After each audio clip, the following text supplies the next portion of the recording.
righty then. Now we once again will go from the sublime to the ridiculous, all in the same television program, and it didn't even take as long as it did last week. Brian, you uttered something to me on the telephone yesterday when you asked if I had seen the AEW program from this past Wednesday night, January the 12th, and that I answered in the negative. I wait till the last minute to watch it, so it's fresh in my mind, and also it's kind of like approaching a dentist appointment. But you described the show to me, the way it started and the way it went from there, and I don't want to paraphrase your words. I think I said it's going to start and you're going to go, oh, all right, yeah. Maybe they're going to do this right. And then really quickly you're going to go, oh no, this is as bad as I thought. And then it's going to get worse. And then you're going to be like, why did they ruin her? Why are they doing this to her now? That's, I think, kind of what I said. Yeah, it really, boy, it dovetailed quickly. It de-escalated quickly.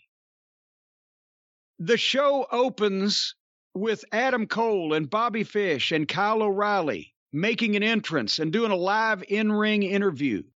The Undisputed Era, at least 3/4 of them, the top heel group in NXT for a period of 2 or 3 years. We have seen now that in at least this case, the WWE machine and the WWE atmosphere, the WWE universe, the way that they use these guys, the people that they surrounded these guys with, the positions they put these guys in, and the supervision, I guess, they gave these guys, they came off like the biggest stars on the program, and it was what you looked forward to seeing every week.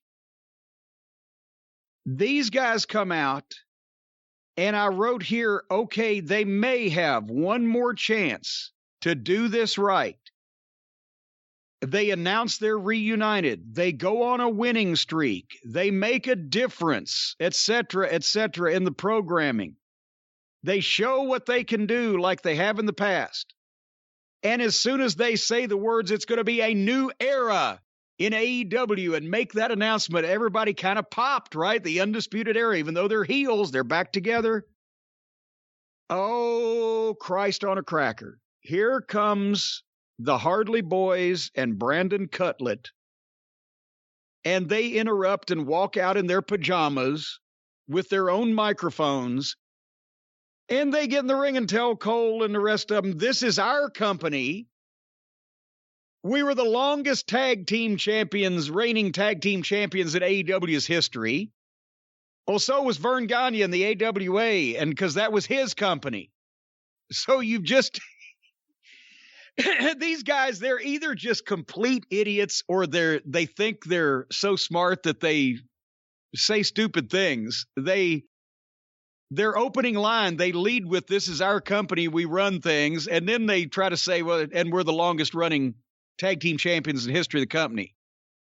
Yeah, it's easy to do that when you own the thing or you're running the place, right? And they did what was a lackluster promo back and forth about the tag team championship. But they're still allegedly all a group, because Adam Cole even says, well, we're all the greatest faction in AEW history because of our competitiveness. There's tension even in the group here. They want to be the champions. You want to be the whatever. We're the greatest faction, not like, the best friends. Instant music. This whole thing was set up, and it was so obvious, and they couldn't even be bothered to try. And here comes the Puddin' Gang. Now, all of the elite, or the clique, or the super clique, or the super elite, or whatever their boys' treehouse club is called, Cole and O'Reilly and Fish and Hardley 1 and Hardley 2 and Cutlet are now being faced off by the Puddin' Gang. Pockets and Trent and Muffin Top Taylor And there's 4 of them, right? Who's the other one? We don't even know who the other one is. Wheeler Yuta. Huh? Wheeler Yuta. Well, you do and you'll clean it up. But anyway, so 4 of the baby faces are facing off with 6 of the heels. And the heels say, well, what are you going to do about it? And the Puddin' Gang just attacks them. And suddenly, we've got 10 guys all in black T-shirts fighting in the middle of the ring, and you can't tell who's who or what's what. And I'll be a son of a bitch if now it's been exposed that all of these guys are fucking minute. It all looked like a bunch of children in black T-shirts and street clothes fighting amongst each other at recess. So like you said, you had hope they might be able to pull this off. We get the Undisputed Era. Maybe Adam will be, encouraged to go to the gym again. Yeah, really. And suddenly here comes the Hardy Boys and Cutlet, and then it's just Falderall, and then here comes the Puddin' Gang, and now it's Job Guys. And so the 4 baby faces beat up the 6 heels, but Cole nuts pockets. And here comes Chris Flatlander, face to face in the ring with Adam Cole, and they were the same size except she's 2 inches taller. I thought she was going to get him. I was afraid for Adam Cole at that moment. And he should have been as well because she had mayhem in her eyes. And then suddenly here comes Britt Baker to wipe out the alien, and Cole beats up Pockets, and the heels celebrate because the other baby faces have completely disappeared. There's no Muffin Top, there's no Trent, there's no, what'd you call him? Wheelie Yuta. Wheelie, there's no Wheelie. The heels are fine with each other again after they were sniping at each other. Now they're happy. They beat up a bunch of Job Guys. It was as flat as a plate full of piss, and this all happened in 10 minutes, and it seemed like an hour. So you think about how, as I said, the WWE and NXT kept them on top, kept them interacting with other top people, kept them away from following their worst instincts and doing this comedy shit. And it's not happening here because nobody's in charge. There's no authority in this company. And as a result, the Undisputed Era has been undisputedly erased. And they've lost the opportunity that they had.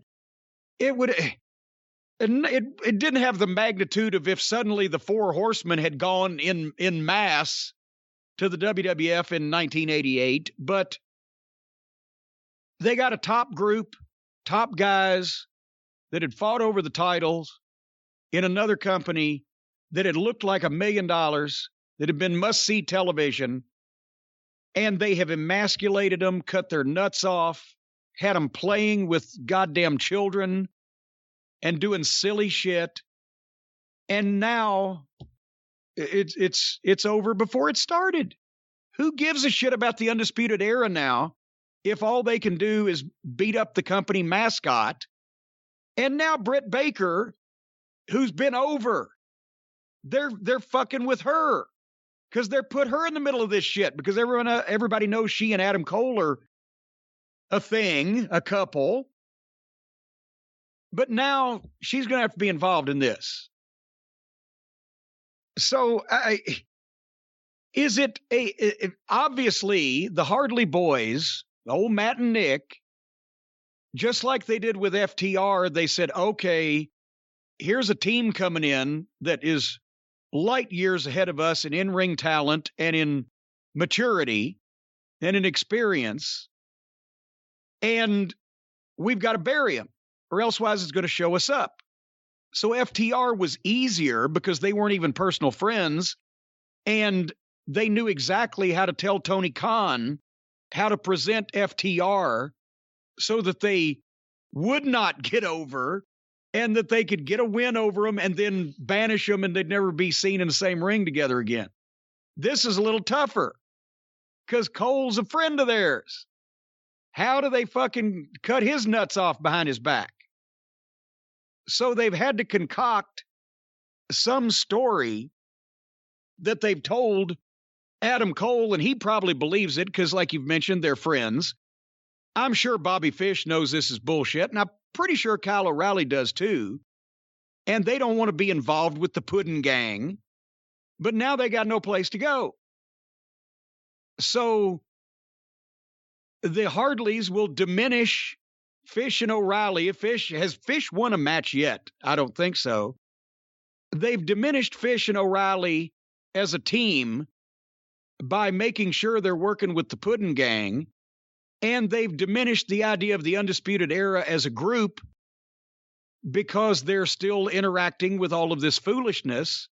So that's a good way to make sure that they keep them down and keep them where they want them. And then they'll swerve them out of the fucking picture as soon as they get a chance.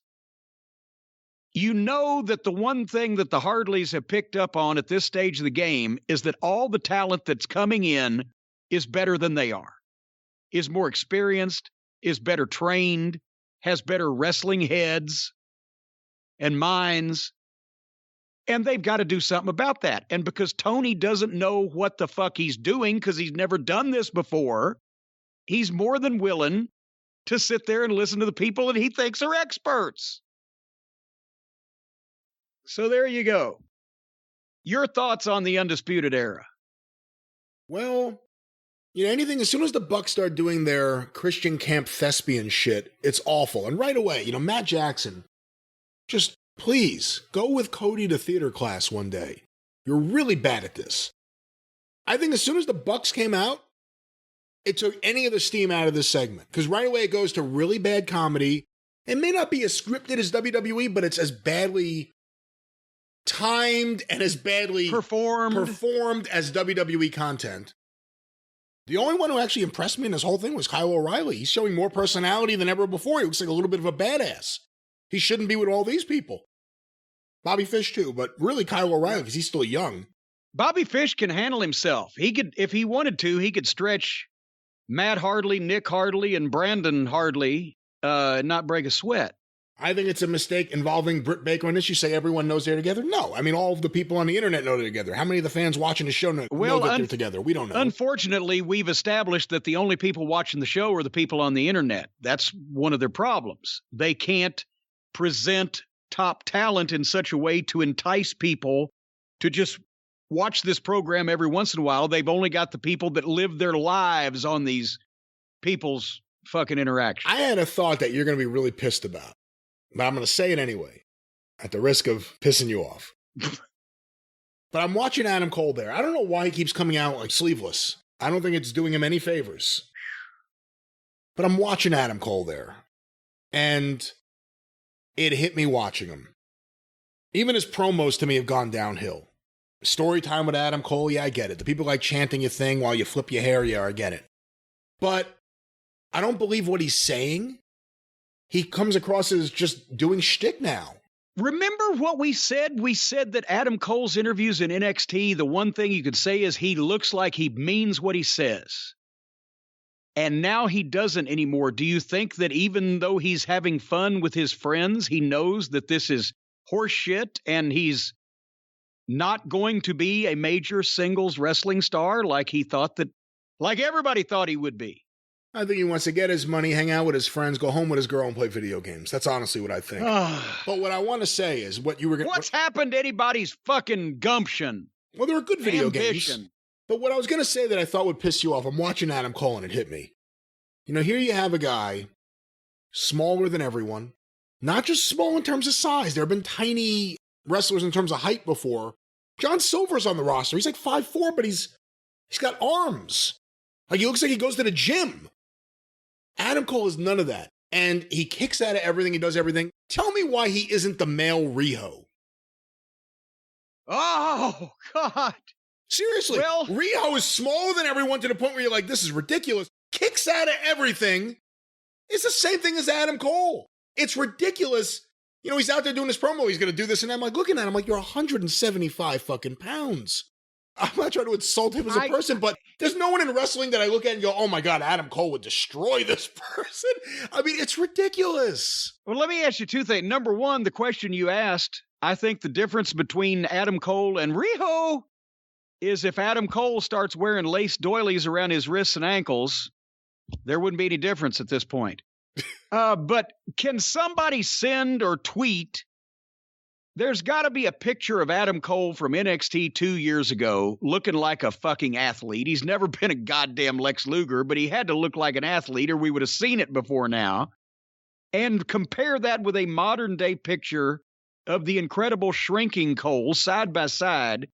Has he always looked like that and they were just able to hide it? Or has he just started shrinking? And if he's sick or something and we don't know it, I apologize completely. Yes, of course. But it's so noticeable that you can't not notice it. Well, speaking of not being noticed,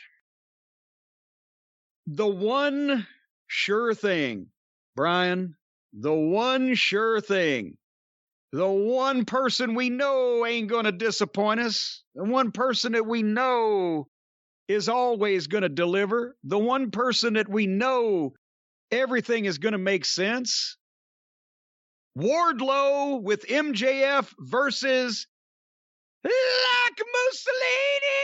Mussolini. I got to sneeze. CM Punk and Wardlow. Wardlow looks fantastic. He looks even better physically, and he's got new gear. He looks like a star. He had clean new gear. He's got a great physique. He has facial expressions. He's a good-looking guy. He's got the size. I think he's trained down a little bit. I think he's a little lighter and leaner than he was when he first showed up. And, you know, I got to be honest, I didn't know exactly what was going to happen in this match, but I figured that obviously Punk needs to win somehow, and it would probably further not only the issue between Punk and MJF, but also between MJF and Wardlow, who he's been treating like a flunky. And I thought maybe somebody's going to miss something, whatever the fuck. I never envisioned what they did, which we'll talk about it in a second. And this is another thing you said to me. You said to me, when you see this, you're probably not going to like it, and there's reasons why you wouldn't.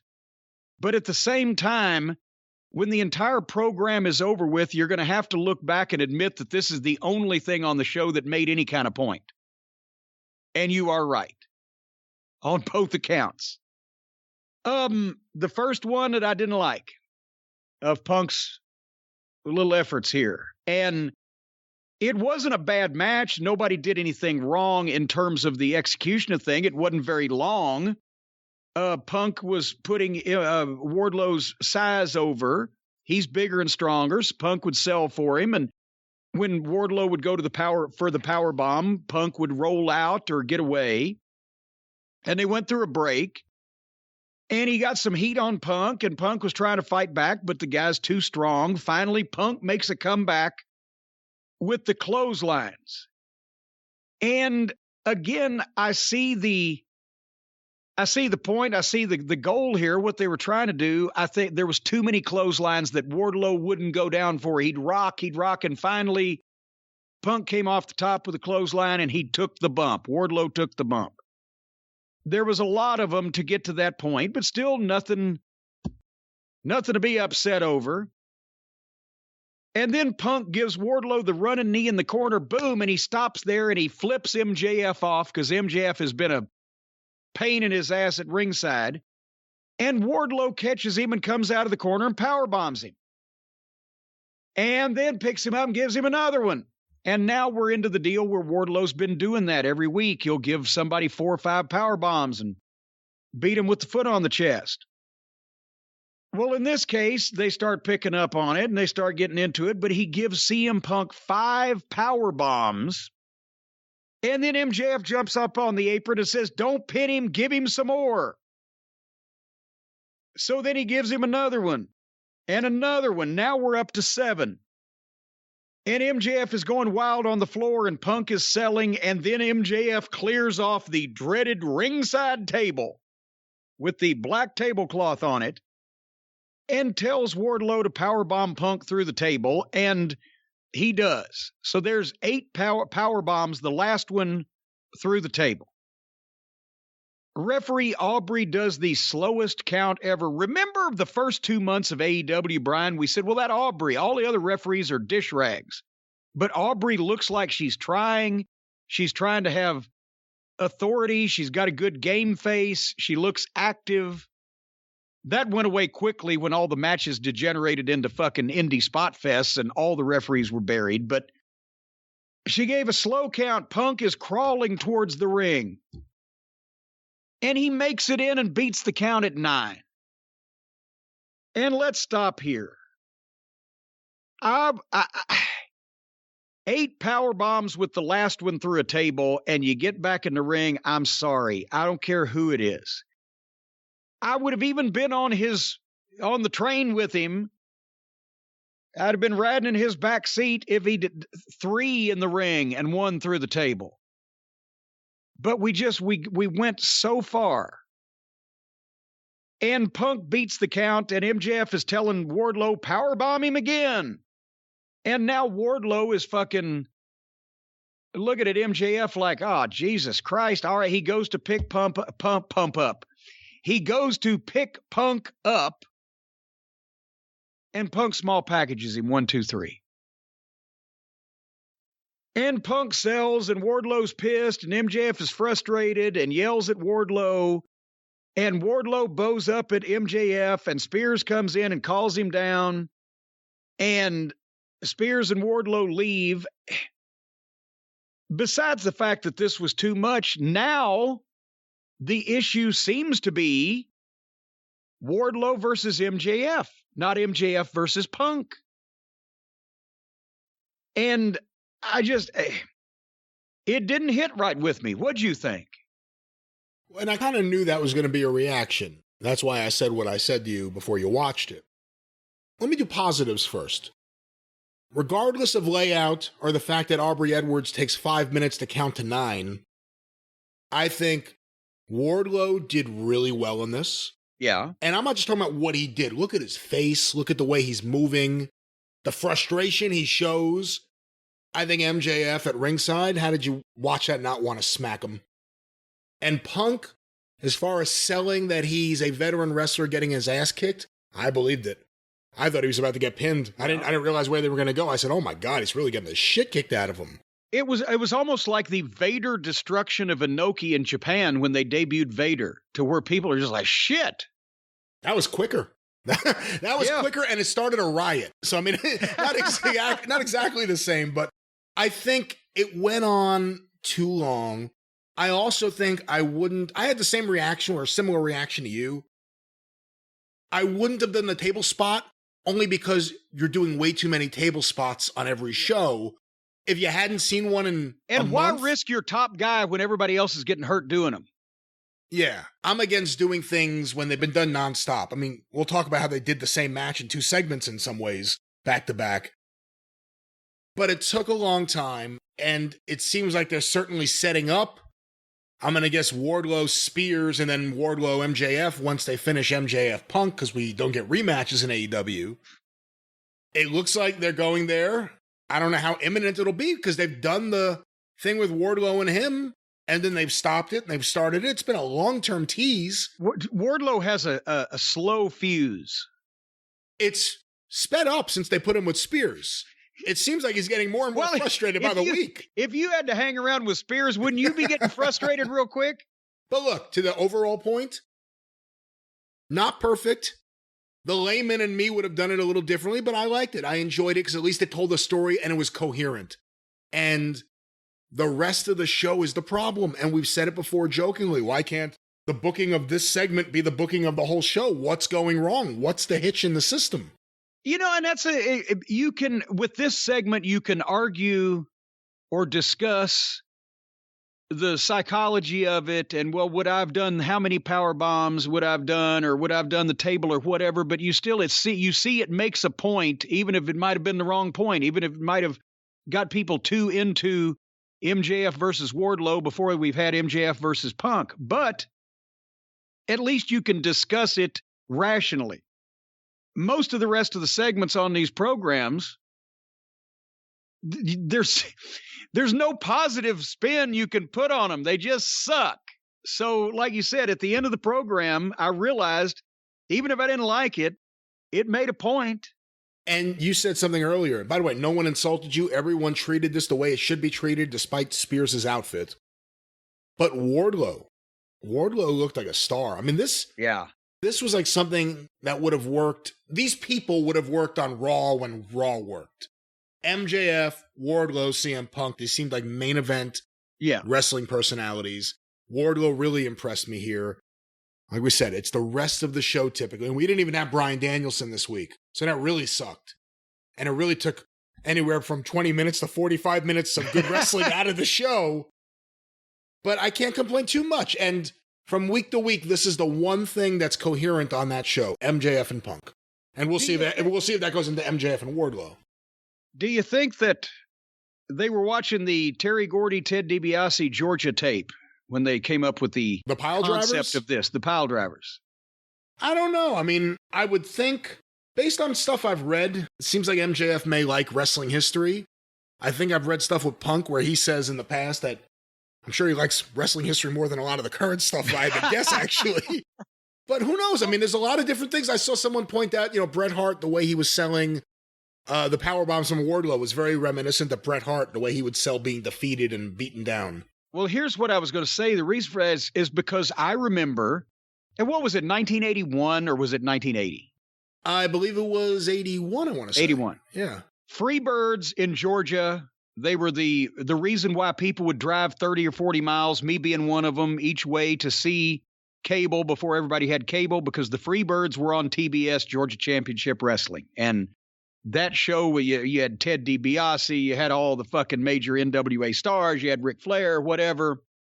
Got to see this show. So who was DiBiase's partner in that match? In that match? Was it? It wasn't when he was teamed with Frazier, was it? I was going to say, I don't think it was Frazier. I got to double check because you know what? They did bring the JYD in. Let me double check who his partner was. It might have been Dog, but the point is, what everybody was up in arms at the time was they did an angle where Gordy, in this match, Freebirds versus DiBiase and, well, it was Freebirds, Gordy, and Roberts, and Michael Hayes was on the floor against DiBiase, and I think it might have been Dog. But while the referee is distracted, Gordy gives Ted DiBiase a pile driver in the ring, and he's selling like crazy. And then they're getting heat on DiBiase, and they distract the referee again, and 2 pile drivers. Holy shit.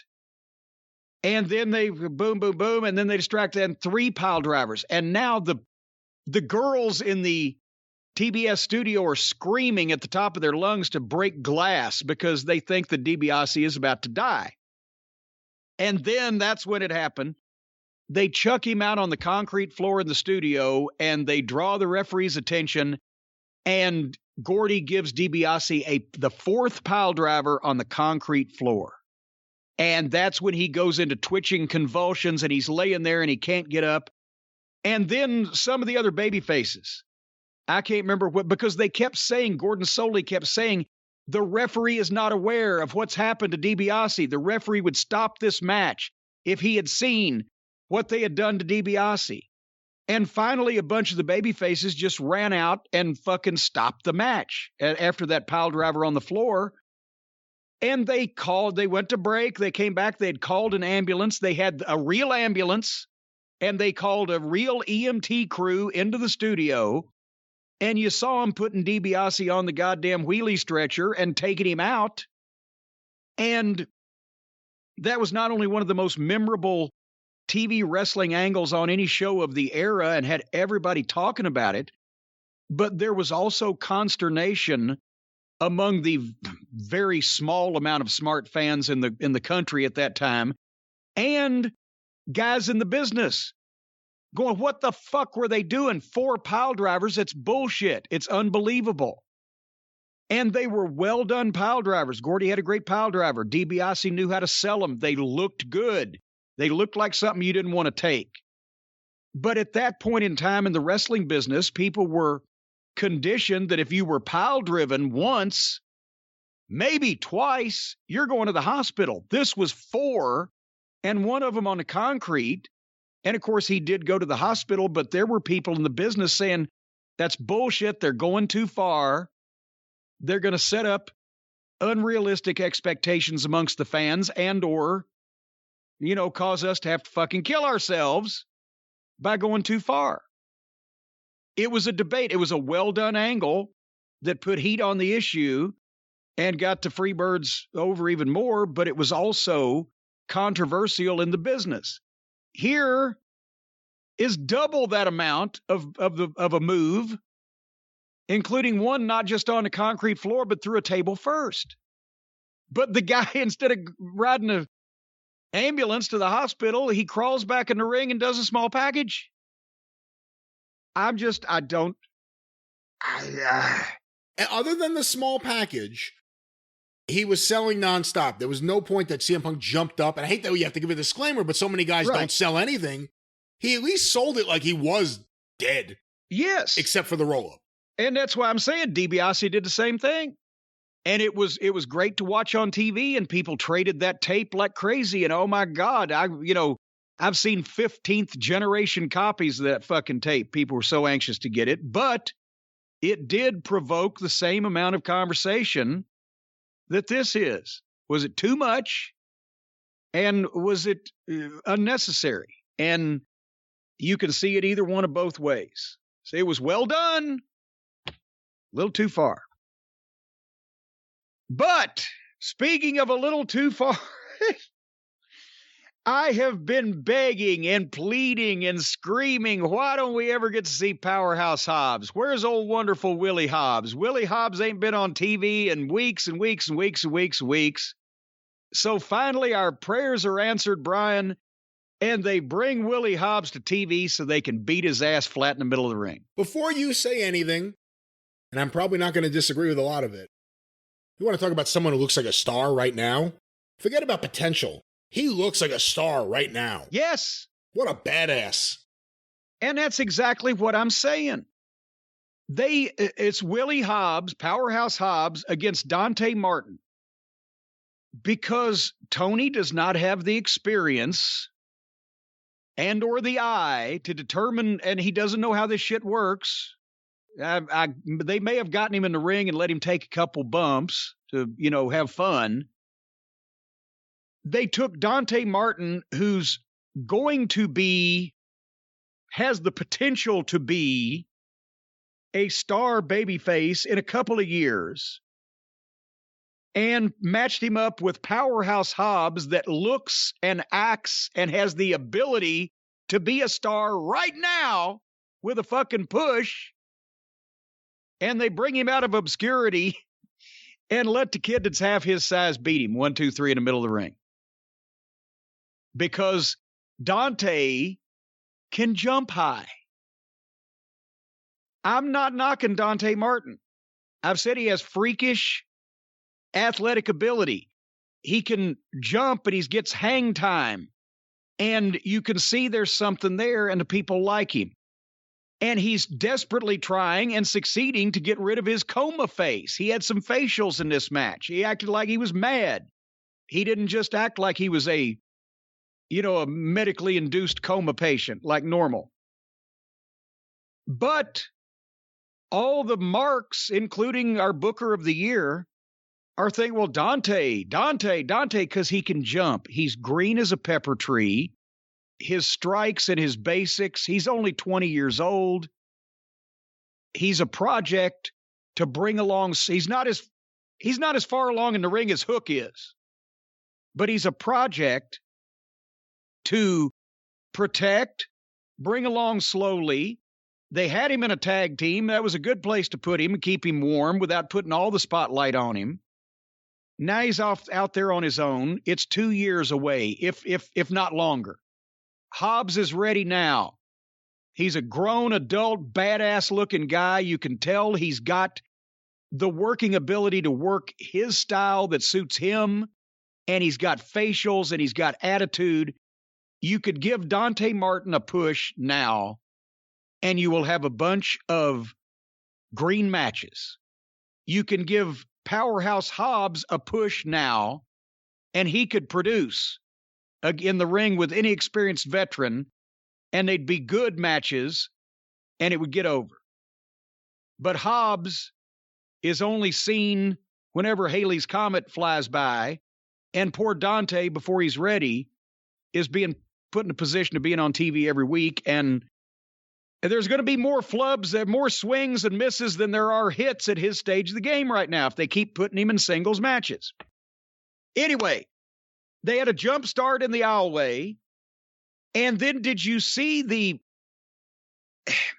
I won't say it was reckless because Hobbs knew it was coming and that was the spot, but the crossbody that Dante Martin hit Hobbs with, where Hobbs had to go backwards over the top and Dante went with him, it was reckless in terms of Dante was coming awful fast, and Hobbs is not necessarily Chris Colt at taking bumps, and it looked good.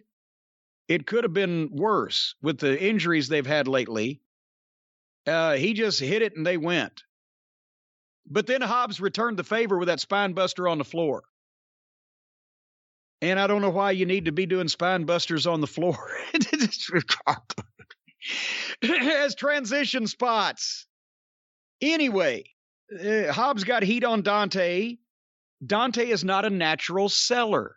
That's another thing. It's not like that it's not Austin Theory. He's not a natural seller. It looks a little awkward. He's got his head down. He's a little green.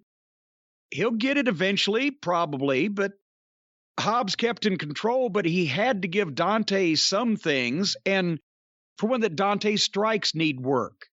When he backs the guy up in the corner and he's throwing punches, he's coming around the sides and making awkward movements with his arms like he's working the strike instead of just throwing a real punch and pulling it up. You don't throw wide, obviously telegraphed strikes in wrestling for punches. You throw a real punch, but you pull it before it lands on its target. Anyway, Starks interfered in the match. At least there's a babyface and a heel here, and that was ahead of most of the matches that they have. But Dante made a kind of an awkward comeback because he wants to do the kicks and the jump ups and the flips and everything.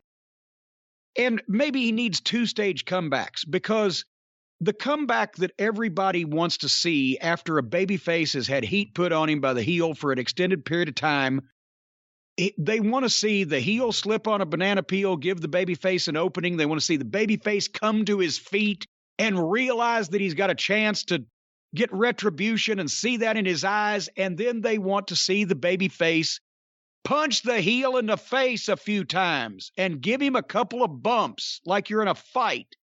They don't want to see you run to the ropes and duck something and spring off and reverse and counter and do-si-do. Dante needs to come back and hit the motherfucker in the face a couple times and then give him a couple of simple bumps. Boom, boom, boom. You get the momentum of your comeback going. You get the people up. And then in the second part of the comeback, then you can run to the ropes and you can do something that takes a second to set up or whatever, but you're just not getting any momentum when you're running around doing this willy-nilly shit. He has a great missile drop kick. Old Dante does. And he used some facials, so he's improving, but this is a process. Then finally they had a double knockout that was kind of awkward because it looked like that Dante was coming off the ropes and Hobbs stopped him with like a Vader body check, but then they both sold. And Starks tried to interfere, and here comes Jay Lethal. The disappearing man, Jay Lethal, debuted. Everybody was happy to see him. We've never seen him again. I don't think his name has been mentioned. Several people, as a matter of fact, on Twitter made a point of sending me tweets with graphics that apparently Jay Lethal, not only a former Ring of Honor champion, but a guy who dominated the Ring of Honor for years at the top of the card, who's still in the prime of his athletic career because he started as a mid-teenager, who is a a veteran of not only Ring of Honor, but also TNA and national television, who's worked with some of the top talent in the business. They've had him on YouTube, Brian, teaming up with Sonny Kiss. I'm not even going to complain about the Sonny Kiss part. Why is he on YouTube? You just said Impact, he was there. He was there when they had a lot of viewers. He was on that show. Yes, he was there when they had more viewers on fucking Spike than AEW has now on either Turner Network. So I won't even get into who they have him teaming with or what they're doing. And I haven't seen any of it, so I don't know what they're doing. But why is Jay Lethal on YouTube? And here in this case, what is this? Was Leo Rush not there? Or is Leo Rush not coming back? Because all of a sudden the graphic had Leo Rush in it the other day. Leo Rush isn't there. No reference to Leo Rush. The whole thing's built around the fact that Dante pretended he was going to be with Team Taz to turn a week later and go back to Leo Rush. And then all of a sudden Jay Lethal runs out. So where'd Leo? The part of Leo Rush will now be played by Jay Lethal's shins. But anyway, so Lethal stopped Starks from interfering, and then Dante, while Hobbs was watching Lethal fuck with Starks, Dante jumps up and hits his double jump backflip moonsault body block barely again. Hobbs had to reach out and catch him like an anteater. And 1, 2, 3. What the fuck? So Jay Lethal, again, one of the most talented young men in the wrestling industry, debuts, gets beat, and goes to the YouTube show to team up with the fucking circus sideshow that he signed 2 years ago when he couldn't get any real talent, and is now Dante Martin's fill-in sidekick because Leo Rush ran his dick licker about what a prick Tony was, and apparently Tony didn't like it. This goddamn fucking romper room daycare nursery school band of bullshit. So, yeah, Jay Lethal, at least we got to see him. He didn't wrestle. He didn't actually even turn to the camera. That's what I was going to say. We're lucky we even saw him. I didn't know who it was, and all of a sudden they started yelling, "It's Jay Lethal! It's Jay Lethal!" How do you know? I can't see him. Hey, if I'm going to give any positives, though, I want to say two things. You brought up Dante Martin's facial expressions. I think he's been showing more of that. It coincides with the facial hair. I think that really helps because he doesn't look so young with the facial hair.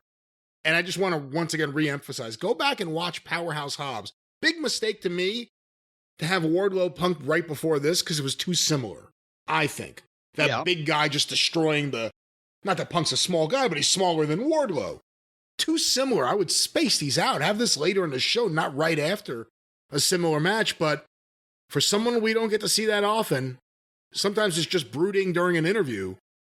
Powerhouse Hobbs, man, that guy, they gotta do something with. I will say this, and I defy somebody to argue with me or disagree with me anywhere out there in internet land. If Bill Watts was still running Mid-South Wrestling was still a business, and he got Powerhouse Hobbs, in 12 weeks of television, Bill Watts would have Powerhouse Hobbs in the main event, challenging for the North American title in the Superdome in front of 15 to 20,000 people. Can you disagree with that? I don't disagree. Bill Watts would have done anything for a guy like this to have him on the roster. He would have been a big star in Mid-South Wrestling, and he also would have learned how to work in Mid-South Wrestling. And also, he would have been in the main event in the Superdome in front of 15 or 20,000 people challenging for the championship. And he would have been able to, because when you take a guy with this look and this kind of talent and these tools, and you know what you're doing, you can make them an attraction in the wrestling business. I'll say something I said on the show maybe a year ago, maybe more. I'm not sure, but I remember saying it.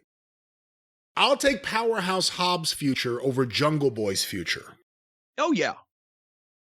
Jungle Boy could at some point have been a teeny bopper idol. Do they use that phrase anymore? He could have been the baby face for the young girls. He could have been the Ricky Morton. He could have been high on the card.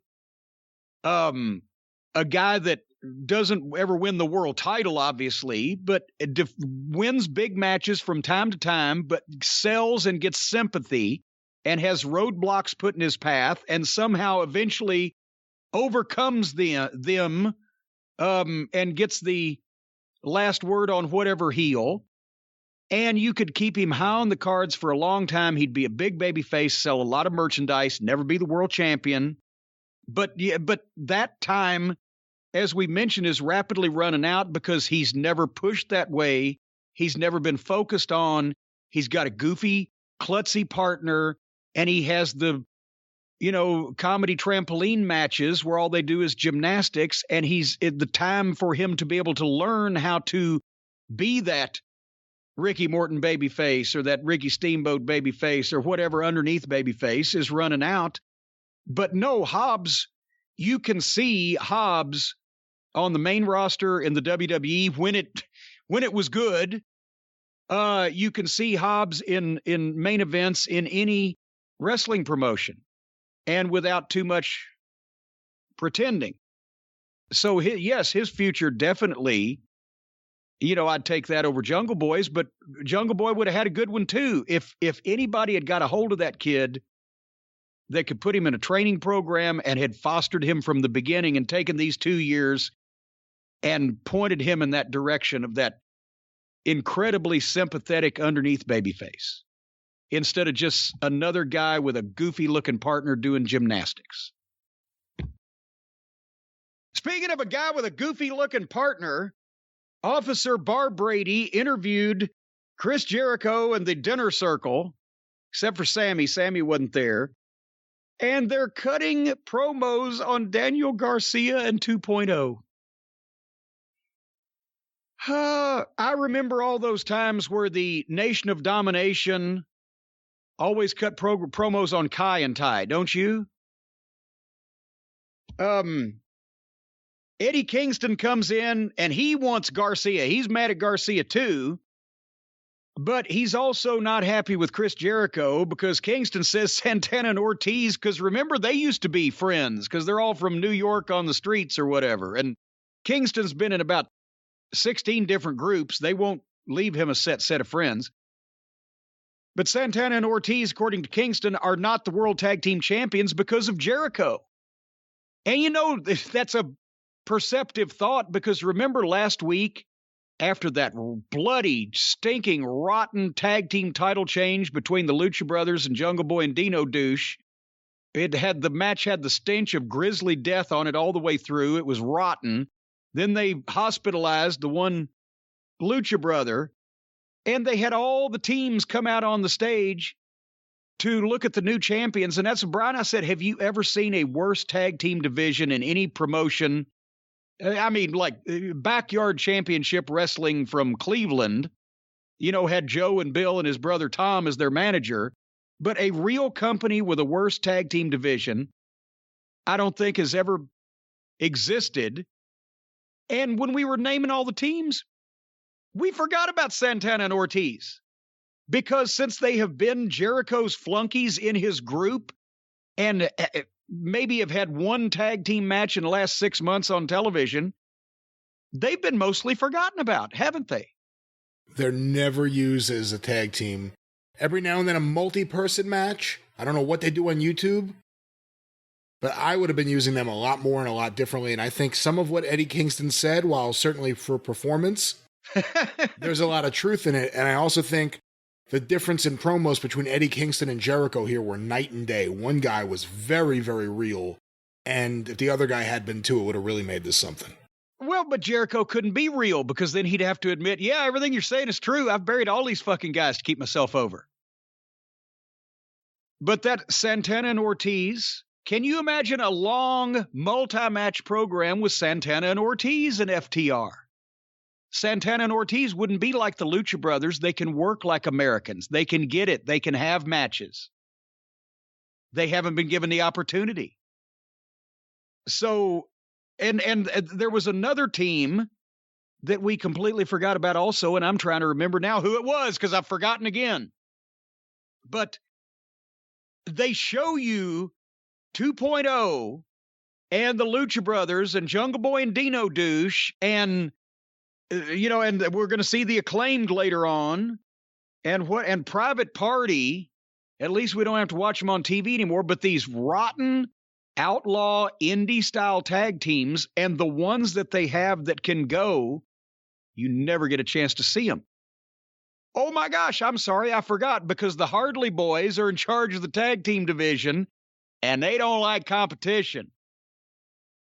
Especially when they're not as good as any of the competition. MJF came out and did a promo. Next week, we're going to give the people what they want. CM Punk versus Shawn Spears.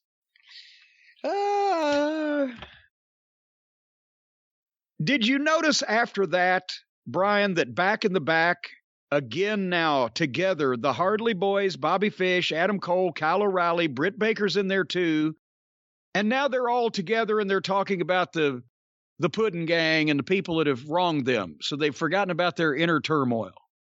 And they're doing their bad comedy with the Brandon Cutler thing, which is so hysterical. Yes, where Adam doesn't know what his name is, or one of them doesn't know. Maybe it's O'Reilly, doesn't know what his name is. So lame. I'm sorry none of you got laid in high school. Like, seriously, what is this? This is awful. Well, now, come on. You know Adam Cole got laid in high school, and so did Fish and probably O'Reilly. It's just the other guys that are... It's the guys who come up with the creative I'm talking about. The professional virgins. All right, so now in this journey through hysteria, next out to the ring was the World Heavyweight Champion of AEW, Hangman Adam Page. I wish we had video on this podcast. I would love for a picture of Adam Page to pop up. Right now, the way he came... I swear to God, if I'm lying, I'm flying. My feet ain't left the ground. He was wearing a Smokey the Bear t-shirt and Andre the Giant's buckskin fringe vest from 1974. Remember those pictures? Yeah. I think it was on the special on Andre. I think that's one of the things Frenchie gave him for the museum there in Lumberton. But he was pale. He had no tan. He looked like some fucking kid standing out in front of a head shop with a fringy vest and a goofy t-shirt, and he's got nice arms, but his hair was askew and unkempt. As I said, pale with no tan, just wearing these fucking Goodwill rejects. Nobody makes the effort to look like a fucking star. And he did an interview. Remember I said when he came out a few weeks ago before that, the big title match, and he actually had some bass in his voice. He sounded like he meant what he said. And so where's this guy been? Apparently he could not be channeled just instantly on command, because this wasn't the same guy either. And he's doing the promo. He needs a new challenger. What the fuck? Danielson. What about Danielson? You can't be, this can't be over. They're not telling me they're not going to have Page and Danielson again. What the fuck are they thinking? And the second before that, I thought that's what he was building up to, because he said 90 minutes isn't enough. I'm like, oh, what are they going to do? What is the next match going to be? So I need someone else. Like, wait, what? What he needs is another 3 years in the ring with Bryan Danielson, and people may look at Adam Page like a world champion because he may be able to learn enough to act like one. But I need a new challenger. So Danielson. I wrote, this can't be over. They went an hour Broadway in the best AEW world title match that they've ever held. Then they went 30 minutes, and Danielson did a job in the second best AEW World Championship match they've ever had. So now is the time for Danielson, in the middle of Page doing something else, where his mind is not on Danielson, for Danielson to come out and jump that motherfucker and beat the teetotal shit out of him. Just slap him naked and hide his clothes and get some fucking heat. And then you have another, this time's 2 out of 3. Nobody won the first one. Danielson can say Page got lucky the second time. Nobody can beat me twice in one night. As long as Danielson is willing to provide on-the-job training to their world champion, the least they can do is take him up on it. But no, instead, he needs a new challenger, and here comes Dan Lambert. And Lambert name-dropped the real Cowboys, Hanson, Watts, the Funks, Murdoch, Mulligan. But the problem was this was a sports entertainment confrontation with not a lot of feeling in either guy's delivery. And Lambert calling Adam Page a fake cowboy, I think, is, as Dennis Condrey used to say, too close to the nerve. It's too close to legit. Yes, Adam Page grew up on a farm with cows. That doesn't mean he doesn't sit in a fucking living room and play video games like every other weak, ballless, milksop male in the United States these days. I don't see him, out butchering the steers. But Lambert said he's full of cowboy shit. Again, Lambert is saying shit that some people can agree with because he's pointing out the same things we do. But now that people know that he's on the payroll and he's not delivering it with a lot of emotion, but he's just doing the sports entertainment lines. But at the same time, questioning Adam Page's cowboy legitimacy may be too close to the bone for this guy that, whether he grew up with the cows or not, it doesn't look like he's ever had a fucking udder in his hand. He looks like all the rest of these guys, that they'd be scared if you fucking brought a shovel to him. Anyway. And how about his defense? I don't think you're really a cowboy. Oh, yeah? Is it really a cowboy to have 100 horses on your property? So then I'm like, oh, well. Well, no, he said cows. Cows, excuse me. Yes. Oh, well, that would be a interesting argument. And then his next thing was, is it cowboy shit to turn down a 6-figure deal to start the company with AEW? No, that's just stupid shit. Yeah, I don't know if that's a cowboy shit thing. Are cowboys allergic to money? How does that work? The first thing you got me. The second one, there had to be a better example between 1 and 2. There had to be. Something about fighting and fucking out on the range. That's right. Like Pat Malone used to say, you want to go, I'll fight you, fuck you, or run you a foot race. Did anyone ever challenge him to the foot race? No, because they couldn't get through the fighting or the fucking. That motherfucker, I told you about the time Pat Malone, the guy stabbed him in the ring and he chased the guy out of the building, pulled a Barlow pocket knife out of his boot and had the guy down. When the cops pulled Pat off the guy, he was trying to saw his head off from left to right with that pocket knife. Nobody fucked with the green shadow, baby. But anyway, so finally Page got a little bass in his voice on the rebuttal to Lambert, and then suddenly out comes Lance Archer.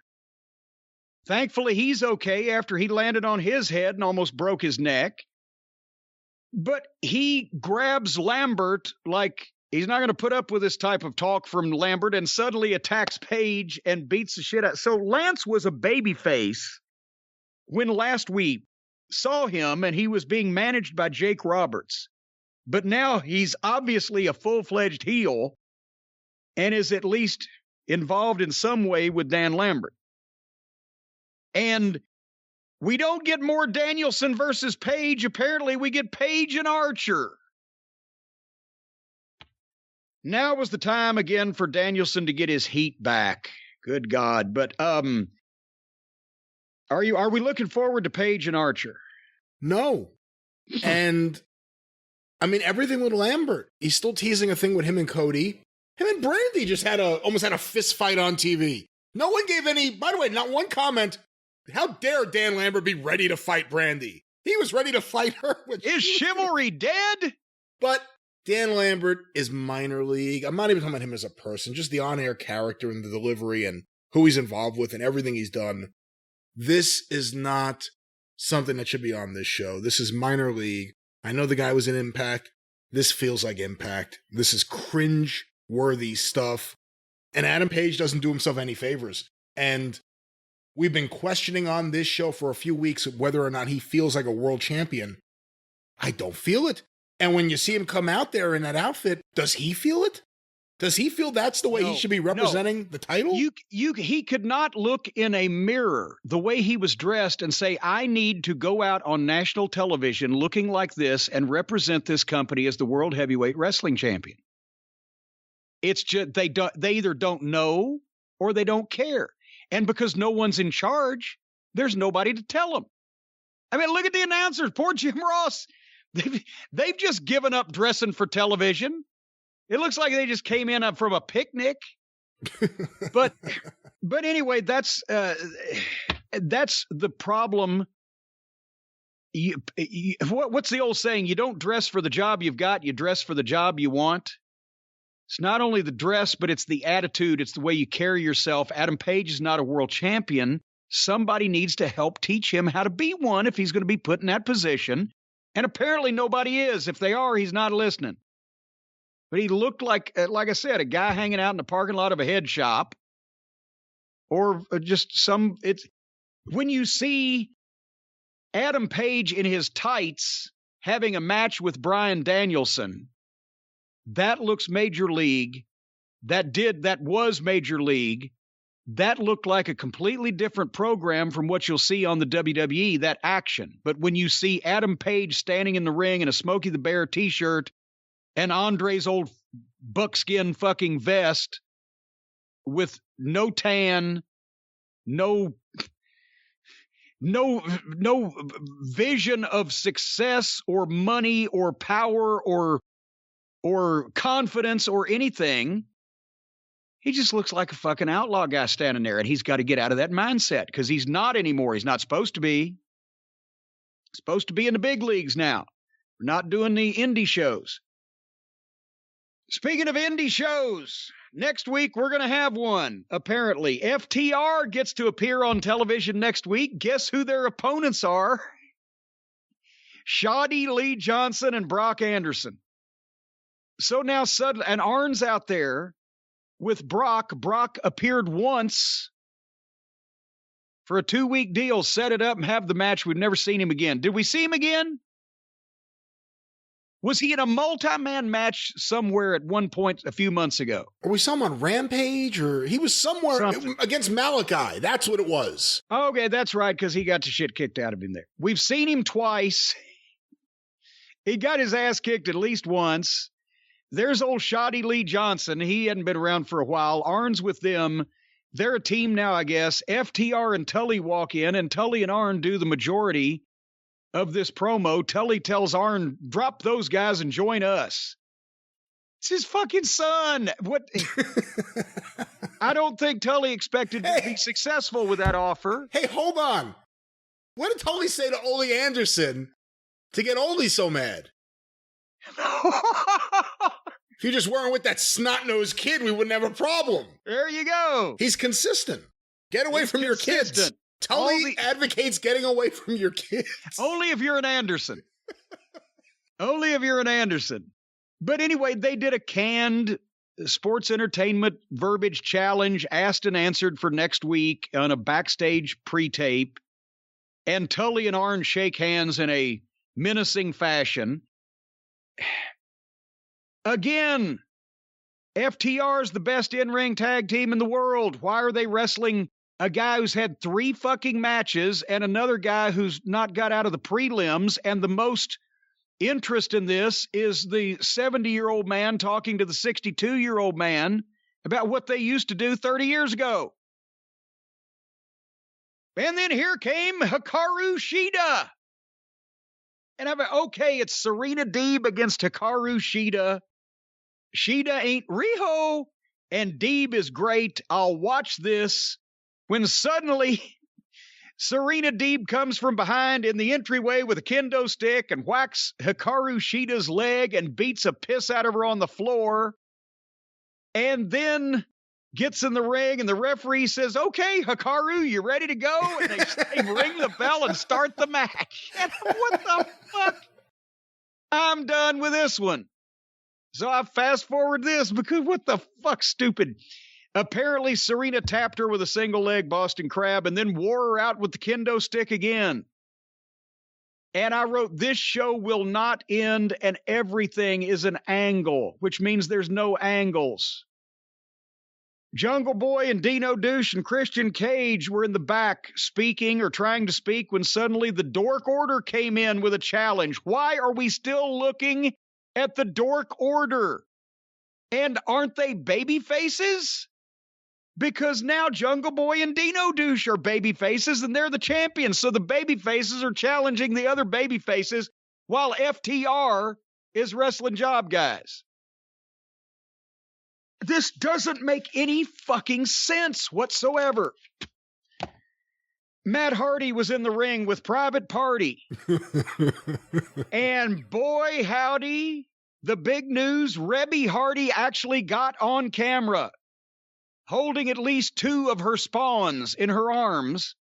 I wonder how much that Matt had to pay to get Rebby her 2 camera shots. They shot her from below like the Giants in the WWF in the 80s, if you noticed.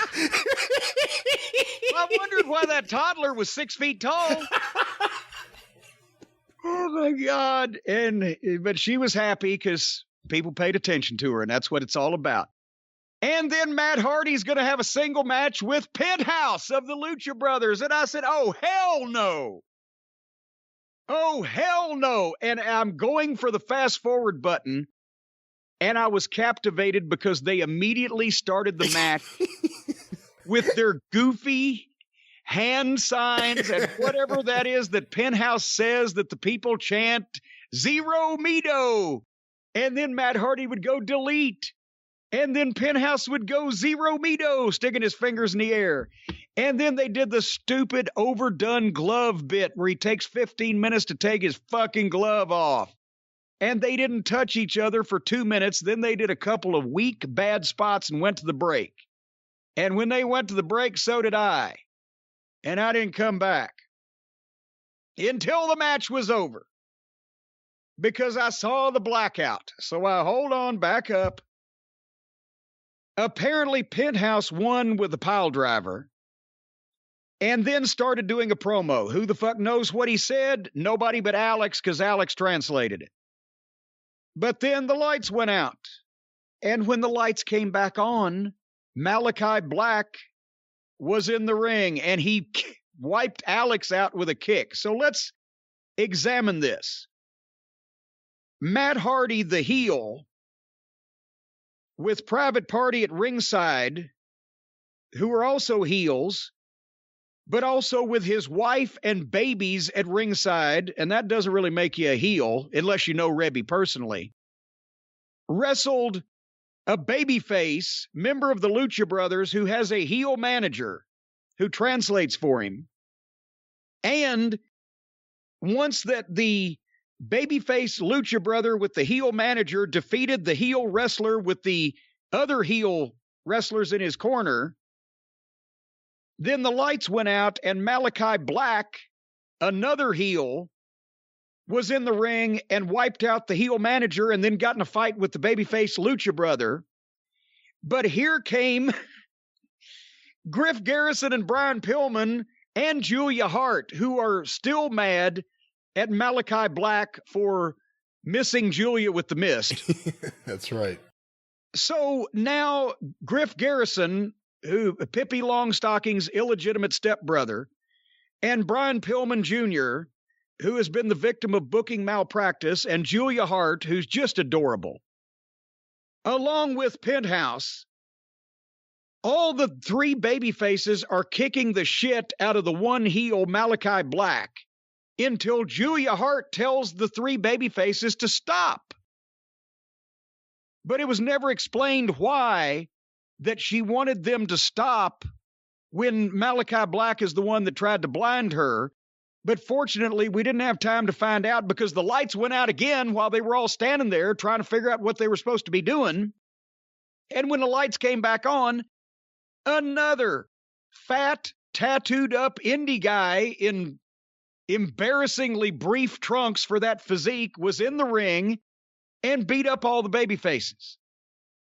But of course, even though we've never seen this guy before, he's a friend, obviously, of Malachi Black's, a cohort, a henchman, whatever the case.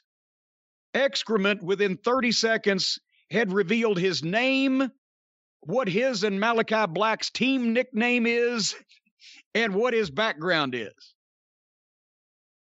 while they were beating up the underneath baby faces. And again, another guy named Brody. One would think that they might have stayed away from that.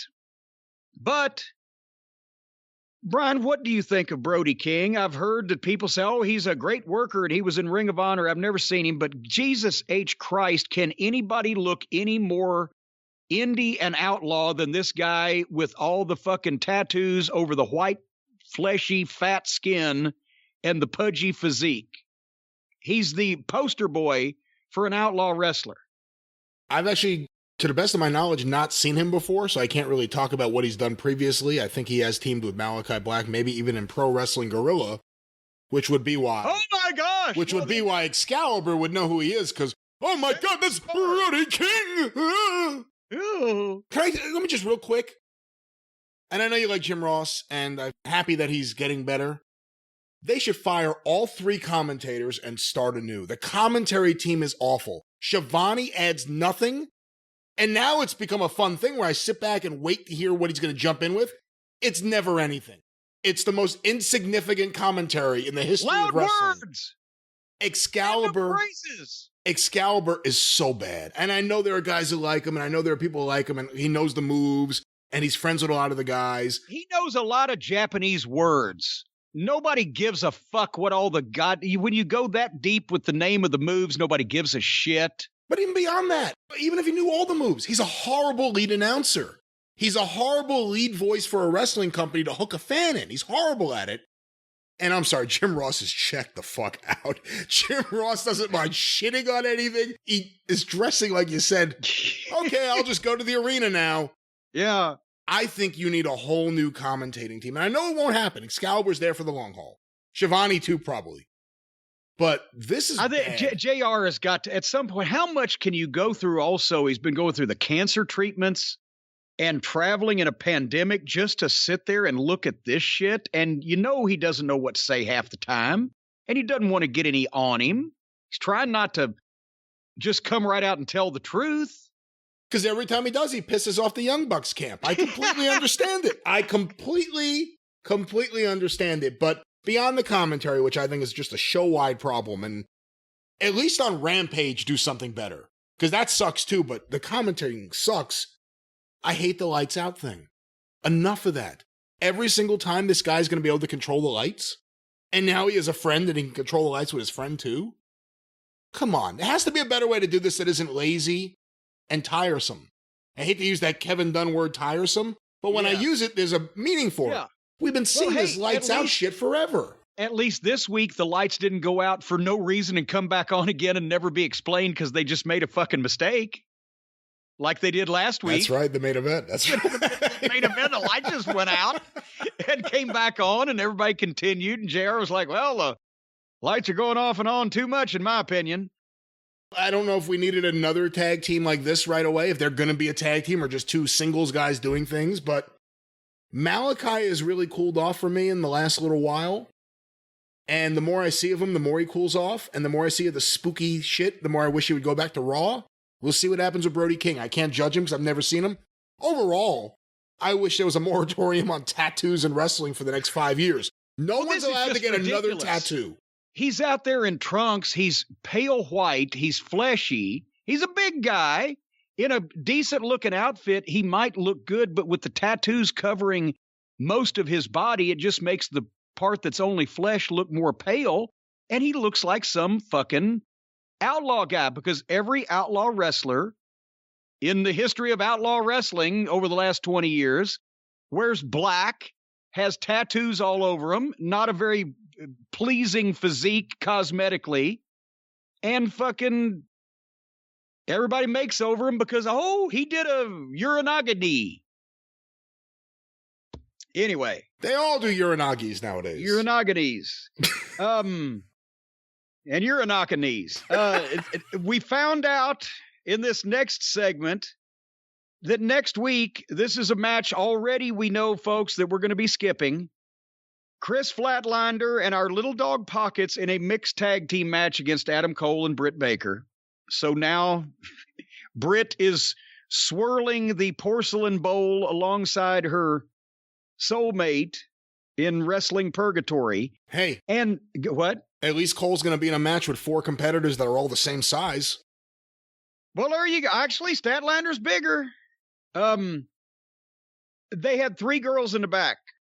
Old Chris Flatlander, Flatlander, I should say, Layla Hirsch, and Red Velvet. And they were the 3 of them reciting scripted verbiage like it was an alien language and they'd never heard the words before. But there was an element of high school drama class in that also. And it was completely phony and unbelievable. And again, I would say that the producer, whoever produces these segments and allows that take to air, should be fired. But then maybe this was the 20th take, and that's the best they could do. That's the only reason I can think why that these segments are allowed to air without being redone. And they followed that up with a tag team match, playa, with the Acclaimed versus Bear Country. And I wrote, they're killing me here. So Acclaimed, Caster, and Bowens, they come out. Caster does the rap. That was the best part of the thing. He's clever. You know what? He's clever. Each and every time it's something new, it's something clever. It's always something that gets a reaction. There's one line in there that'll get a reaction. He does a good job. And then the bell rang. And then it was an instant prolonged 4-way with poor referee Paul Turner. I know from Ring of Honor, he used to be good when he had real matches to referee. He just stood and stared. And so Acclaimed are the heels, Bear Country are the baby faces. So the baby faces double team the heels repeatedly. Then the heels make a comeback on the baby faces. I can't believe I'm saying those words. Do you know what anybody in the wrestling business would have said to me if I said 30 years ago, and then the heels will make a comeback on the baby faces? They would have looked at me like I had steaming turds hanging out of my mouth. Then they went to the break. They come back from the break. Bear number 1 had flattened Bowens, and they did simultaneous cold tags. And then Bear number 2 beat up both heels on his comeback. And I wrote, which team are they pushing? And I was in Ring of Honor in 2012. We're at TV. I'm in the truck. And I'm sitting in front of Delirious. And we're watching the monitor. And it was Michael Elgin against Grizzly Redwood. And the deal was that Grizzly was supposed to duck and dodge for about 30 seconds. And Elgin was going to fucking flatten him, one tackle pancake, and then beat the shit out of him until somebody came out because the poor guy was on the verge of death. The first 3 minutes, Elgin was bumping like a Super Bowl for this 140-pound little lumberjack gimmick motherfucker. And I turned to Delirious and I screamed, who the fuck are we pushing here? They don't even know themselves, and we've told them. So they don't know how to have matches, even when they know who's getting pushed. So they had a confusing back and forth 4-way, and then Bowens beat Bear number 2 with an elbow off the top rope.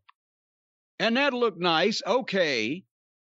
Thanks for coming, Bear 1 and 2. The Acclaimed got a win. They're not the worst tag team I've ever seen, and at least they're sending them in the right direction. And suddenly, guess what happened, Brian?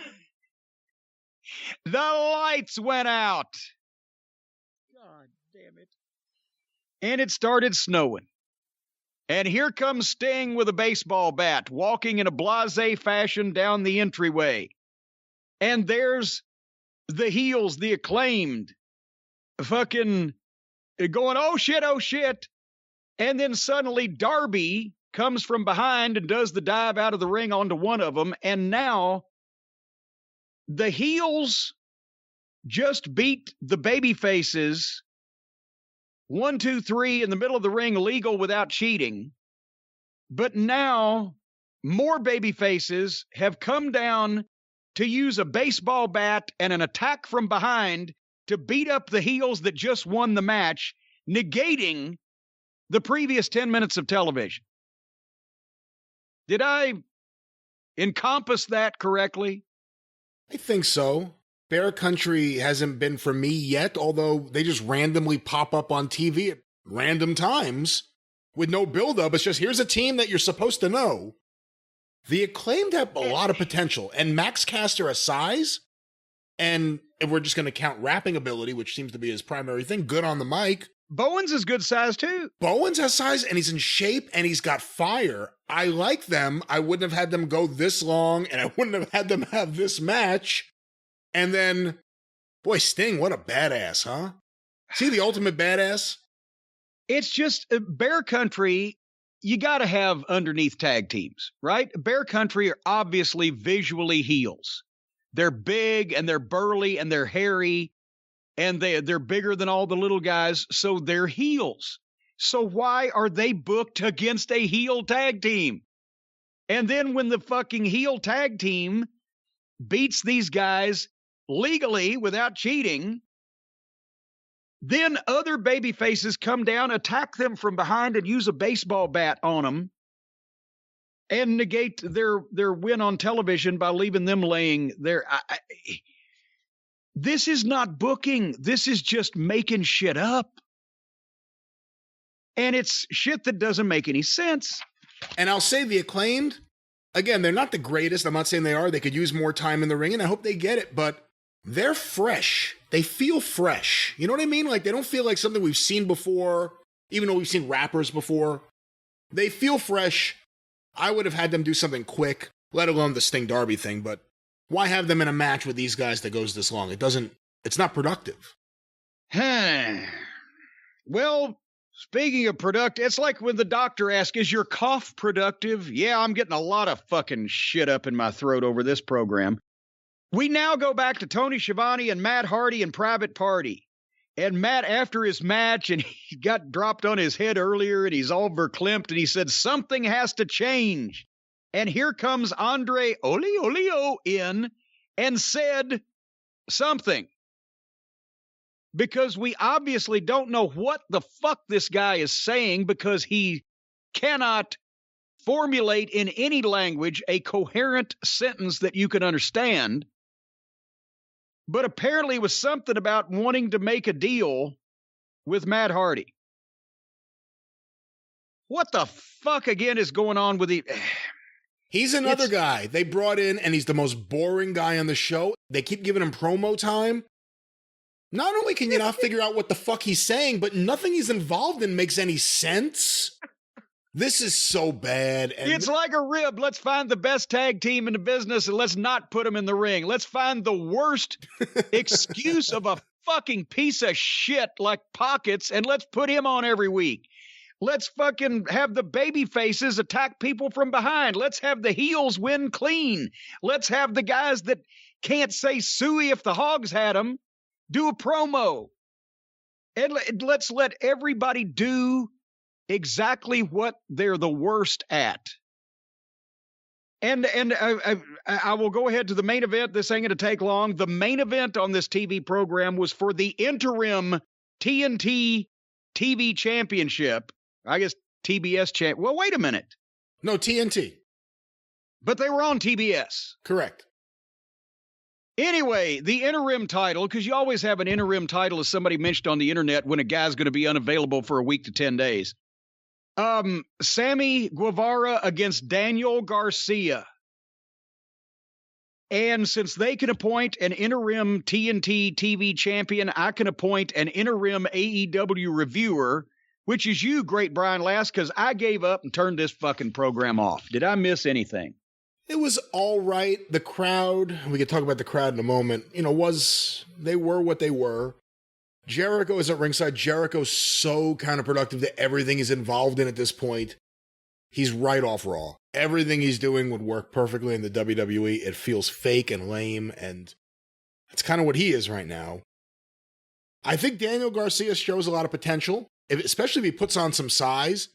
He has a different kind of face than everyone else. It sounds like a weird thing, and I'm not saying in a bad way, but he could be like a hooligan. You know what I mean? Like, he looks like a different kind of guy. Sammy's going to be interesting. I wish he would stop hitting so many things, doing so many things that looks like he barely hits the guy he's doing them onto, usually on the floor. What's Sammy's future? Is he going to be their Randy Orton? Like, what is Sammy's future? I don't know, but this is all about teasing the Jericho, Eddie Kingston stuff. This was a bad main event for this show. This show went downhill, and there was nothing throughout the show that would have made you want to stay for this main event. I fell asleep during it the first time I watched it, and then I had to go back and watch it again this morning. All right. You didn't miss much. Well, two things then, because I've heard one remarked on, the other one I hadn't. I've heard a lot of people remarked, sent pictures out, talked about it. The building was empty in Raleigh. And also, what were the ratings? Because last week we said, okay, the show dovetailed. It wasn't nearly this bad. Now, they must have listened to our program last week and said, you think we can really end on a fucking sour note? Watch us this week. What were the ratings? Did anybody stick around through this punishment? And what building were they in Raleigh? Because they weren't in Dorton Arena. Was it the PNC Arena?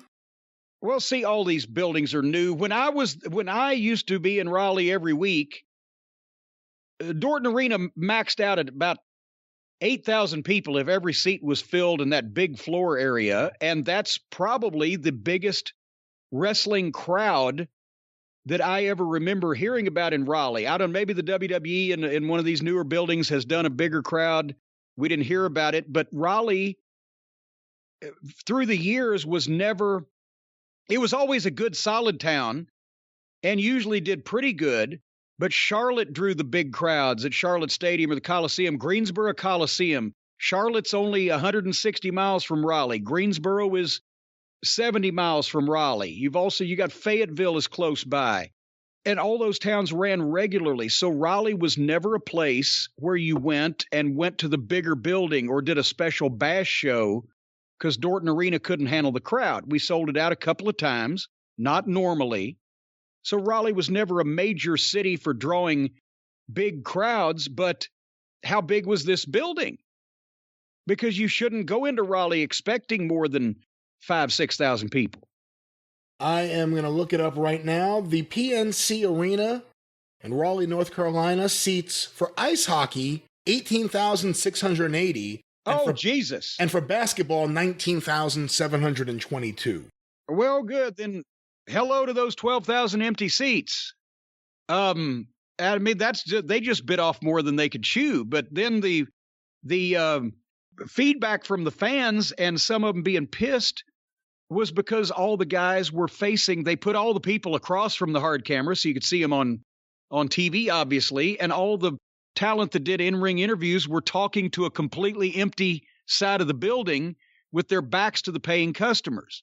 And that was a complaint I saw registered a couple of times. If you notice, you don't have to do that. CM Punk doesn't do that. When Punk speaks, and Bryan Danielson does a bit of this also, he walks around the ring and acknowledges everybody on all four sides, and it looks natural both in the arena and on television that you would be emoting, speaking to all of the people in the building, and primarily you're opened up to the camera. A lot of other people just stand there, turn their backs on the fucking people that paid to get in, and just talk to the camera. So, but yeah, they obviously had easily 12,000 empty seats in that building. If it seats 19,000 for hockey and fucking basketball, what were the ratings on this thing? And just real quick before we go to the ratings, I just want to look up the date of Dynamite was January 12th. Yeah. According to the website, and this could be wrong, there was nothing booked in the Dorton Arena. There was something on the 8th and 9th, which was the Forever and Company Winter Wedding Show. And on the 14th to 16th, which was the Bass and Saltwater Fishing Expo, but nothing on the 12th. I don't know what else is going on there. Well, but now herein lies another problem. Dorton Arena is an architectural marvel. It's on one of the lists of the, great architecture in the United States, but it also has been there for 40 years. The locker room areas are small. It's hard to set that building up for television. In the summertime, because of all the glass windows, you were doing TV with daylight outside and getting progressively darker. In the summertime, when you had a 7:30 show and it didn't get dark till 9:15, so the lighting's hard to control. In the wintertime, it's colder than a fucking witch's tit in that building. So for a big time television production, it doesn't look great. It's not easily tricked out for TV. And there's a huge entry area because the floor is giant, massive compared to most arenas of that size. So it looked great when Crockett did TV there because every seat was full and all the people were jumping up and down, screaming, throwing babies in the air, and you overlooked the windows. But for something like they're doing today, Dorton Arena wouldn't be the most attractive place, but that doesn't mean, okay, let's go to a 20,000-seat building. We'll only fill a quarter of it. That's not even knocking them. That's what they draw for the majority of their house shows in regular markets not named New York or Chicago. So it's not like Raleigh was going to be any different, better, or worse. It'll be very interesting to see how the West Coast tour goes when they do that. But this week's ratings, Jim, for Dynamite on January 12th, the viewership was 969,000 viewers. So they lost around, about 100,000 or so, give or take, of their average from last week with the title match. The last 4 weeks, December 22nd, 1,020,000. December 29th, 975,000. January 5th, 1,010,000. And this past week, 969,000. Okay, so they only lost about 50,000 from the title match last week. Yeah. But what was the trajectory of viewership? If these people stayed to the end on this program, they will watch anything. I have to find that. I don't have that in front of me at the moment. Well, drat. Well, then we'll come back with that at a later time. All right. Until then, I'll just act like I'm right. That works for you. Go for it. No, hey, I mean, it's not like some of these AEW fans. If they would watch some of the things that they put on, they'll watch anything. So maybe they stuck with it. But I can't imagine why any grown adult with a life and anything else to do would have not tuned this program out about 45 minutes in, or maybe even at the top of the hour after giving them multiple chances to do something interesting. We shall see.